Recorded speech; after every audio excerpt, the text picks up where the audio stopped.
السلام علیکم ورحمۃ اللہ وبرکاتہ۔ اعوذ باللہ من الشیطان الرجیم،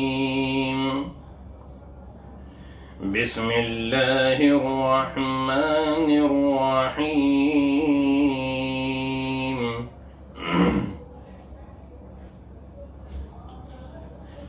ومن آیاته أن يرسل الرياح مبشرات وليذيقكم من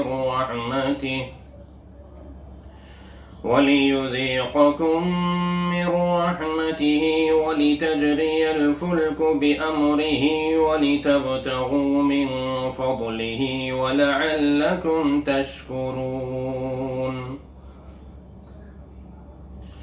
وَلَقَدْ أَرْسَلْنَا مِن قَبْلِكَ رُسُلًا إِلَى قَوْمِهِمْ فَجَاءُوهُم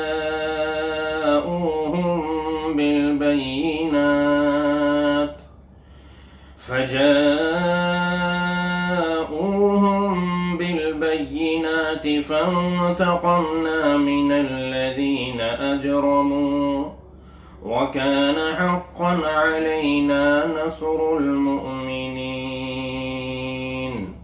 صدق اللہ العظیم۔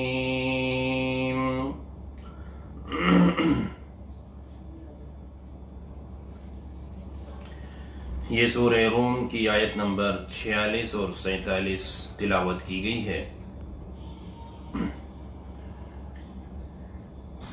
اللہ تبارک و تعالی نے دو کام اپنے اور اپنے بندے کے درمیان تقسیم کیے۔ یہ شروع کی بات ہے، شروع میں ہی اللہ رب العزت نے دو کام اپنے اور اپنے بندے کے درمیان تقسیم کیے۔ اللہ تبارک و تعالی نے فرمایا کہ میرے بندے، میرا کام یہ ہے کہ میں تیری ضروریات پوری کرتا رہوں گا۔ میرا کام یہ ہے کہ میں تیری جتنی بھی ضروریات ہوں گی وہ سب پوری کرتا رہوں گا، اور تیرا کام یہ ہے کہ تو میری عبادت کرتا رہے۔ یہ دو کام بندے اور رب کے درمیان تقسیم ہو گئے۔ تو بندے کا کام اللہ کی عبادت کرنا، اللہ کی اطاعت کرنا، اللہ کی مرضی کے مطابق چلنا، اور بندے کا، رب کا کام بندے کی ضروریات پوری کرنا۔ اس کے بعد اللہ رب العزت نے فرمایا کہ میرے بندے اگر دنیا میں جانے کے بعد تو اپنے کام سے منہ موڑ لے گا، منحرف ہو جائے گا، تو اگر اپنا کام پورا نہیں کرے گا تو یاد رکھنا میں تیری طرح نہیں، میں اپنا کام پھر بھی پورا کرتا رہوں گا۔ اگر تو اپنا کام پورا نہیں کرے گا میں اپنا کام پھر بھی پورا کرتا رہوں گا۔ اب یہ جو سورہ روم کی آیتیں ہمارے سامنے آئی ہیں، ان آیتوں میں اللہ تبارک و تعالی کا یہ وعدہ بالکل ظاہر صاف نظر آ رہا ہے۔ آیت نمبر 41 میں آپ نے سنا تھا کہ ظہر الفساد فی البر والبحر، انسان کی بداعمالیوں کی وجہ سے، اس کے گناہوں کی وجہ سے کتنا فساد پھیل گیا زمین میں، خشکی میں، تری میں، یعنی اس نے زمین کو گناہوں سے بھر دیا، اور اس کے گناہوں کی نحوست صرف زمین تک محدود نہیں رہی بلکہ زمین سے تجاوز کر کر دریا تک بھی پہنچ گئی۔ کوئی جگہ باقی نہ رہی کہ جہاں اس کے گناہوں کے اثرات نہ پہنچے ہوں۔ لیکن رب کریم اس کے باوجود اپنے اس وعدے پر قائم ہے۔ انسان نے اپنا وعدہ پورا نہیں کیا، اس نے اللہ کے ساتھ شرک بھی کیا، کفر بھی کیا، اس کی نافرمانی میں بھی مبتلا ہوا، لیکن رب کریم پھر بھی اپنے ان تمام بندوں کی ضروریات پوری کرنے میں لگا ہوا ہے۔ وہ یہ نہیں دیکھتا کہ یہ ایمان والا ہے یا غیر ایمان والا، وہ سب کی ضروریات پوری کر رہا ہے۔ چنانچہ اس آیت نمبر 46 میں اللہ تبارک و تعالی اپنی اس نعمت کا ذکر فرماتے ہیں کہ وَمِنْ آيَاتِهِ أَن يُرْسِلَ الرِّيَاحَ مُبَشِّرَاتٍ وَلِيُذِيقَكُم مِّن رَّحْمَتِهِ، اس کی نشانیوں میں سے، اس کی نعمتوں میں سے یہ ہے کہ وہ ہوائیں چلاتا ہے جو خوشخبری دیتی ہے.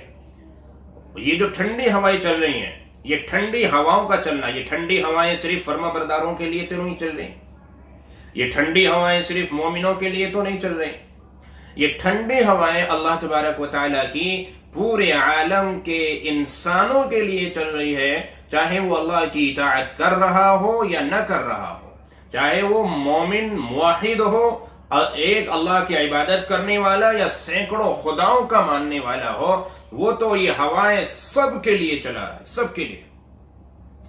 یہ جو ہوا آ رہی ہے ٹھنڈی ہوا، اس سے ہم خوش ہوتے ہیں کیونکہ ہمیں میسج مل جاتا ہے اللہ کی طرف سے کہ عن قریب اس کی رحمت برسنے والی ہے، عن قریب ایک سکون پہنچنے والا ہے. جو ایک گرمی اور خشکی زمین کے اندر اپنا گھر کر چکی تھی، اس سے نجات ملنے والی ہے، ہمیں اس اشارہ مل جاتا ہے اس ہوا کے چلنے سے.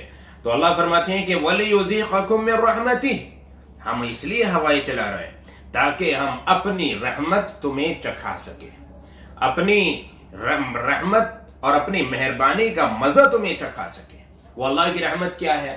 ایک تو براہ راست بارش بھی ہے، کیونکہ اس سے جو ایک ٹھنڈا ماحول یعنی گرمی ختم ہوتی ہے اور ایک ٹھنڈک ملتی ہے. زمین جو مردہ ہو چکی اس کو ایک نئی زندگی اور تازگی ملتی ہے. ہماری ندیاں اور نالے جو سوکھ چکے تھے پھر وہ پر ہو جاتے ہیں اور رواں دواں دوڑنے لگتے ہیں، اور ہمارے جانور جو پیاسے اور بدمزگی میں زندگی گزار رہے تھے ان کو بھی ایک نیا اور تازہ پانی پینے کے لیے مہیا ہو جاتا ہے وغیرہ. اور اس کے علاوہ اس بارش کے برسنے کے نتیجے میں جو اللہ تبارک و تعالی طرح طرح کے پھل، فروٹ، ترکاریاں، سبزیاں، غلات زمین سے اللہ تبارک و تعالی نکالتے ہیں، تو یہ اللہ تبارک و تعالی کی رحمت ہے. اب آپ بتائیے کہ یہ بارش صرف مومنوں کے لیے تو نہیں برسی، سب کے لیے برسی ہے. اس کا فائدہ صرف مومنوں کو تو نہیں پہنچا، سب کو پہنچ رہا ہے. یہ اللہ تبارک و تعالیٰ کی رحمت اور اس کا ذائقہ اور اس کا مزہ صرف ایمان والوں کو ہی تو نہیں چکھنے کو مل رہا ہے، سب چکھ رہے ہیں.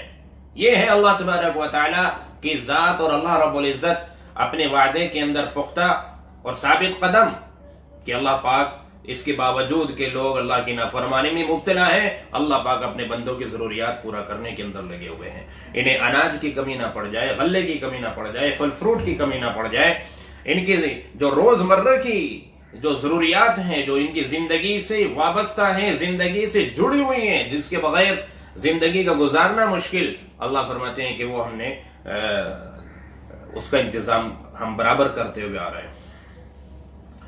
اور وَلِتَجْرِيَ الْفُلْكُ بِأَمْرِهِ، تاکہ اس کے حکم سے باد بانی کشتیاں اور پانی کے جہاز سمندر میں دوڑتے رہیں. جو جہاز ہیں اس کے حکم سے چلتے رہیں. یہ ہوائیں ہم اس لیے چلاتے ہیں، اللہ تبارک و تعالیٰ ہی کے حکم سے یہ کشتیاں چل رہی ہیں، ورنہ پانی کی خاصیت تو ڈبو دینا ہے.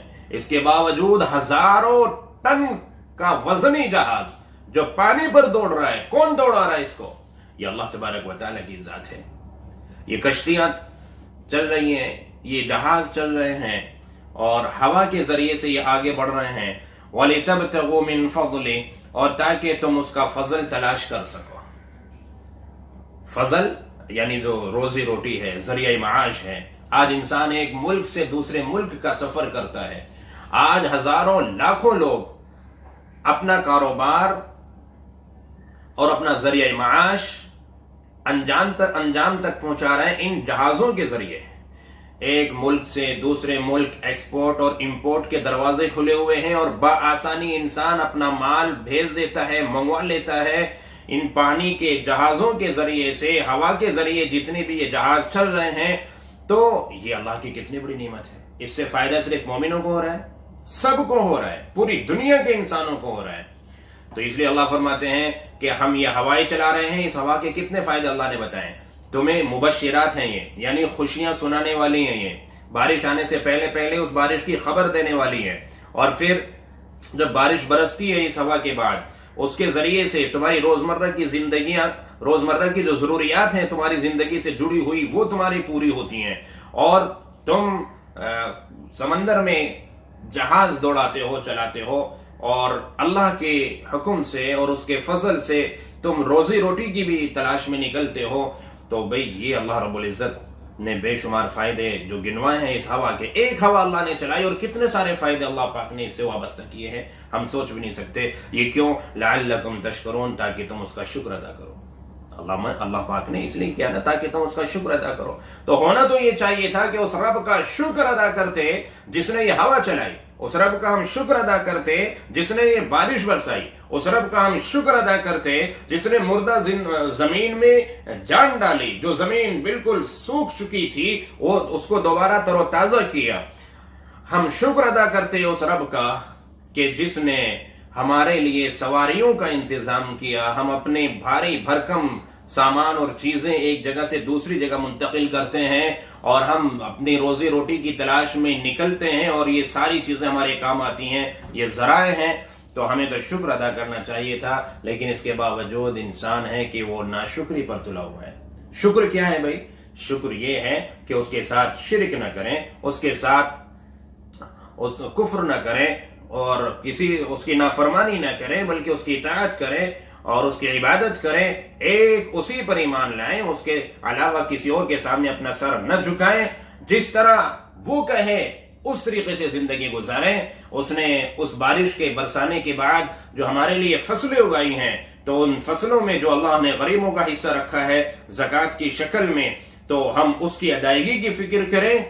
اور اسی طریقے سے ہم عملی طور پر اپنی زندگی کو آپ صلی اللہ علیہ وسلم جو ہمارے لیے رحمت بن کر آئے ہیں ان کے مطابق ہم اس زندگی کو گزارنے والے بنے. یہ ہے اصل شکر ادا کرنا. ایک تو زبان سے شکر ہوتا ہے، لیکن اس کے ساتھ ساتھ اپنے عمل سے شکر ادا کرنا بہت ضروری ہوتا ہے.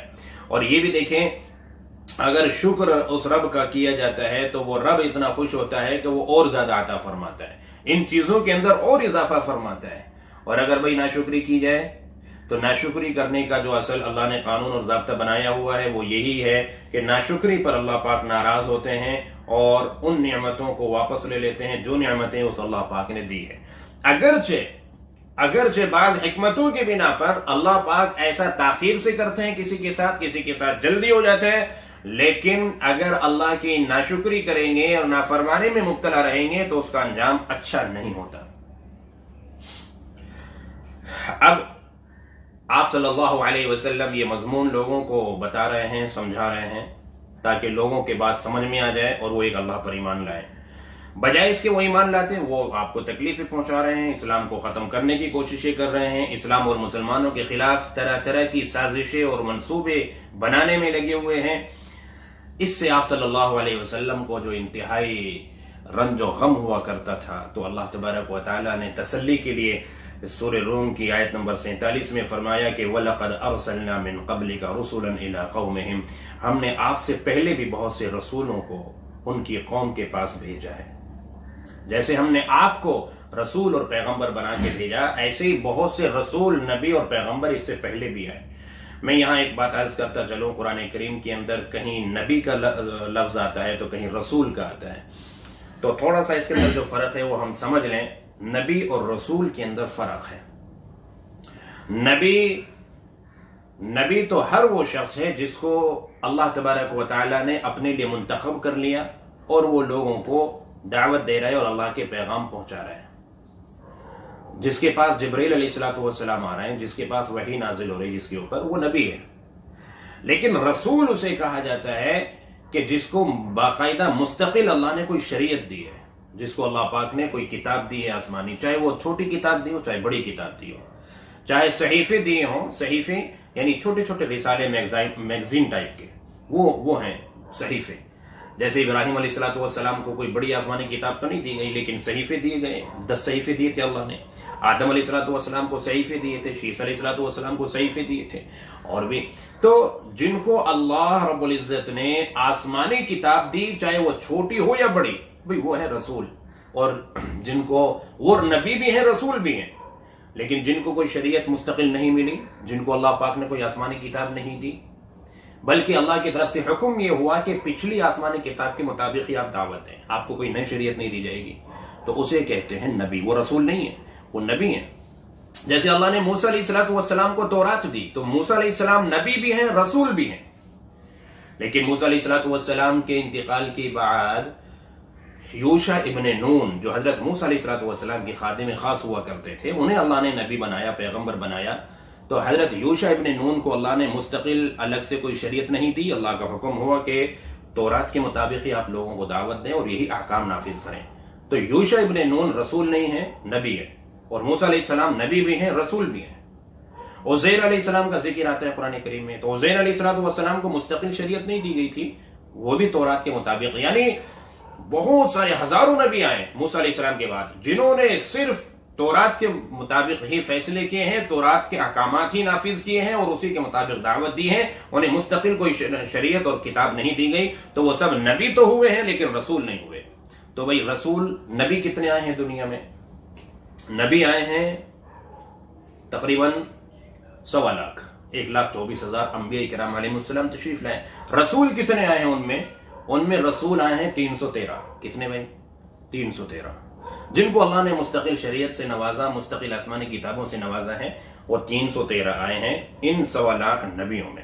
تو یہاں اللہ رب العزت کیا فرماتے ہیں کہ وَلَقَدْ أَرْسَلْنَا مِن قَبْلِكَ رُسُلًا إِلَىٰ قَوْمِهِمْ، ہم نے بہت سے رسول بھیجے ہیں ان کی قوم کے پاس آپ سے پہلے، فَجَاءُوهُمْ بِالْبَيِّنَاتِ، اور وہ بھی بہت سے معجزات لے کر اور دلائل لے کر آئے اور اپنی قوم کو دلائل کے ذریعے سمجھایا، ان کے سامنے دلائل پیش کیے، معجزات پیش کیے اور ان کو بتایا کہ میں اللہ کا نبی ہوں، اللہ کا پیغمبر ہوں، حق بات لے کر تم تک پہنچا ہوں۔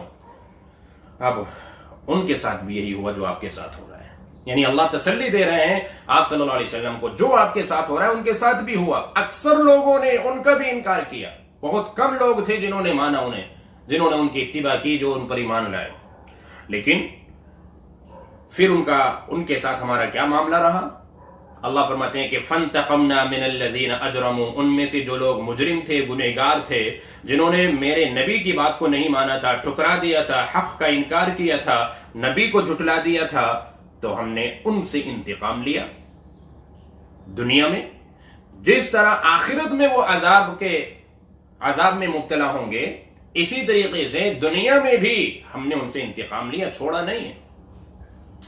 کفر چاہے کچھ دیر کے لیے کتنا ہی دندناتا ہوا نظر آئے اور غالب اس کا غلبہ نظر آئے، لیکن اس کا جو انجام ہوتا ہے وہ صحیح نہیں ہوتا۔ آخر کار ہم نے کیا کیا؟ ان لوگوں سے انتقام لیا، ہم نے ان کو ان کے انجام تک پہنچایا۔ دنیا کے اندر بھی وہ طرح طرح کے عذاب میں مبتلا ہوئے اور ایمان والوں کی مدد کی اللہ پاک نے۔ وَكَانَ حَقًّا عَلَيْنَا نَصْرُ الْمُؤْمِنِينَ، اور ہم پر حق تھا مومنوں کی مدد کرنا۔ یعنی اللہ رب العزت کتنی بڑی بات کہہ رہے ہیں کہ حق تھا۔ اللہ تو اللہ ہے، اللہ تبارک و تعالیٰ پر کسی کا کیا حق ہو سکتا ہے، لیکن اللہ نے خود اپنے اوپر کچھ حقوق لازم کر لیے اور پھر اللہ اس پر قائم ہے۔ یہ خوبی ہے اللہ تبارک و تعالیٰ کی۔ تو اللہ تبارک و تعالیٰ فرماتے ہیں کہ ایمان والوں کی مدد کرنا تو ہمارا حق تھا، ہم نے مومنوں کی مدد کی، اور ہر زمانے میں ہمیشہ قیامت تک اللہ تبارک و تعالیٰ کا یہ مومنوں کے ساتھ وعدہ ہے۔ آپ دیکھیے قرآن کریم کے اندر دوسری جگہ اللہ فرماتے ہیں وَأَنْتُمُ الْأَعْلَوْنَ إِن كُنتُم مُؤْمِنِينَ، تم ہی سر بلند رہو گے، غالب رہو گے اگر تم مومن بن کے رہے۔ تو اس سے ہمیں جواب مل جاتا ہے کہ جب اللہ نے اپنے اوپر لازم کر لیا ہے ایمان والوں کی مدد کرنا، تو بھئی ہم دیکھتے ہیں کہ اس زمانے کے اندر ایمان والے مغلوب نظر آ رہے ہیں، ایمان والے ہر طرف پسپا ہوتے ہوئے نظر آ رہے ہیں، ہر طرف وہ طرح طرح کے حالات کے اندر گھرے ہوئے ہیں، تو اللہ کی مدد نہیں آ رہی ہے۔ بھئی اللہ رب العزت نے کیا فرمایا کہ مومن تو ہونے چاہیے نا۔ آج اتنے حالات آنے کے باوجود ہم مومن بننے کے لیے تیار نہیں، ہم باہر سڑکوں پر اپنا وقت گزار دیں گے، گاڑیوں پر بیٹھ کے ٹائم پاس کر لیں گے، اپنے گھروں میں ہم ٹی وی سیریل